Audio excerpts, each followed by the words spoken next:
বাংলাদেশে আর কোন ধরনের মব জাস্টিস, আর কোন ধরনের বেআইনি কারো বাড়িতে আগুন দেওয়া, কারো বাড়ি ভেঙে ফেলা, কাউকে রাস্তাঘাটে অপমান করা, এই ধরনের ঘৃণ্য কাজের যাতে পুনরাবৃত্তি না হয় সেইটা এই সরকারকে লক্ষ্য রাখতে হবে। 2014, 2018, 2024 এই তিনটি নির্বাচন, এইটি হয়েছে শেখ হাসিনার ইচ্ছামতো নির্বাচন। এখানে ভোটের দরকার পড়েনি, এখানে নির্বাচনের কোন নিয়ম নীতি দরকার পড়েনি। শেখ হাসিনা যাকে চেয়েছে তাকেই নির্বাচনে পাশ করা হয়েছে। এর জন্য দায়ী রকিবুল হুদা, এর জন্য দায়ী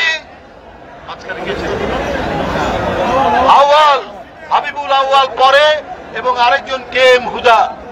দুই হুদা এবং হাবিবুল আউয়াল, এরা জনগণের যে ইচ্ছা, ভোটারদের ইচ্ছা মতো তারা নির্বাচন করেনি।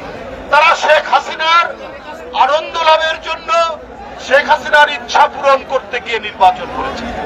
অবশ্যই এরা অপরাধী, এদের বিচার হতে হবে, তবে বিচার হতে হবে আইনসঙ্গতভাবে।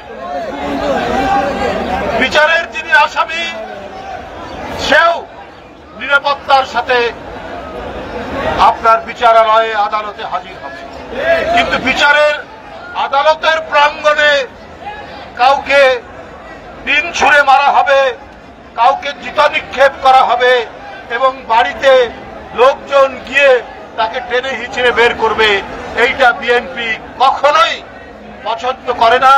এবং বিএনপি এই ধরনের ঘৃণ্য কাজের পরিপ্রেক্ষিতে অবশ্যই যারা এই কাজের সাথে জড়িত, তারা যারাই হোক, যারাই এই কাজ করেছে, তাদের অবশ্যই এই সরকারকে খুঁজে বের করে তাদের দৃষ্টান্তমূলক বিচার করতে হবে। পাশাপাশি যারা গণতন্ত্র ধ্বংস করেছে, যারা নির্বাচন ধ্বংস করেছে, যারা দিনের ভোট রাত্রে করেছে, যারা দাবি নির্বাচন করেছে, যারা বিরোধী দলের মনোনয়ন প্রত্যাশীকে সে মনোনয়ন জমা দিতে পারেনি, এর জন্য দায়ী এই 3 নির্বাচন কমিশন। তাদের আইনসঙ্গতভাবে বিচার হোক, তাদের বিরুদ্ধে মামলা হয়েছে সেই মামলা অনুযায়ী বিচার হোক, কিন্তু কারো হাতে আইন তুলে নেওয়ার কোন অধিকার নেই বন্ধুরা আমার।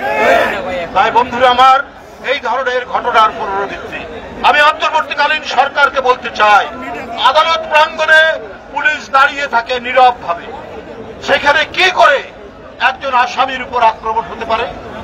আসামির নিরাপত্তা তো সরকারের, তাহলে পুলিশ কি দায়িত্ব পালন করছে না?